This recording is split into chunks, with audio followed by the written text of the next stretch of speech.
Mind அதுக்கு மேலே அது மாதிரி ஒரு விஷயங்க உலகத்தை ஆட்டி படைக்கிறது எதுவுமே கிடையாது. ஒருத்தர் கோவக்காரனாக இருப்பான், ஒருத்தர் கிரிமினலாக இருப்பான், ஒருத்தர் மைண்டுக்குள்ளே வேறு தான் நினைப்பான், வெளியே ஒன்று பேசுவான். யதார்த்தமாக இருக்கிற ஆட்களை பார்க்குறதே இன்றைக்கெல்லாம் கஷ்டம். ஸோ அந்த மாதிரி இருக்கிற மைண்டை நம்ம ரெகுலேட் பண்ண முடியும். பயங்கர கோபக்காரங்களாக இருப்பாங்க, பயங்கர ஒருத்தர் உதாசீனப்படுத்துவாங்க, பயங்கர ஒரு மேட்டிமை எண்ணத்தோட பயங்கர ப்ரௌடாக நான் வந்து ரொம்ப ஹெட் வெயிட்டாக ஈகோயிஸ்ட்டாக இருப்பாங்க.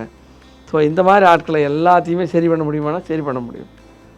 எனக்கு பயங்கர பயம், பதட்டம், என்னால் எதுவுமே பண்ண முடியல, நான் ஒரு விஷயத்தை கான்சன்ட்ரேட் பண்ண முடியல, எனக்கு எது எடுத்தாலும் பயம் அப்படின்ட்டு இருந்தீங்களா, அதுக்கும் இந்த மருந்துகள் அற்புதமாக இருக்குது. 15 நாளில் நீங்கள் நினைக்கிறதுக்கு மேலே மருந்துகள் அற்புதமாக வேலை செய்யும். ஸோ எந்த நோயாக இருந்தாலும் நீங்கள் இங்கே வந்து மருந்து எடுத்தீங்கன்னா கண்டிப்பாக அது ஒரு எக்ஸலண்ட்டான ரிசல்ட் இருக்கும். அது நாங்கள் உங்களுக்கு சம்படி இப்போ யார் வேணால் இங்கே வர்றீங்களா, இங்கே மருந்து எடுக்கிறீங்களா, you are so lucky. Because இந்த மாதிரி ஒரு விஷயம் இருக்கிறது நிறைய தெரியாது. நிறைய பேர் இங்கே வந்து இதுக்கெல்லாம் மருந்து இருக்கா அப்படின்னு கேட்பாங்க. எல்லாத்துக்கும் மருந்து இருக்குங்கிறத மோஸ்ட் ஆஃப் த எங்களோட பதில் என்னென்னா, மோஸ்ட் ஆஃப் த டிசீஸ் ஏறக்குறைய 95% டிசீஸ்க்கு இங்கே மருந்துகள் இருக்குது. ஸோ இது நீங்கள் உங்களுடைய ஆரோக்கியத்துக்கு உபயோகப்படுத்திக்கலாம். உங்கள் சரத் மருத்துவமனை, வேர்ல்ட்ஸ் பெஸ்ட் இன்டிகிரேட்டட் ஹாஸ்பிட்டல்.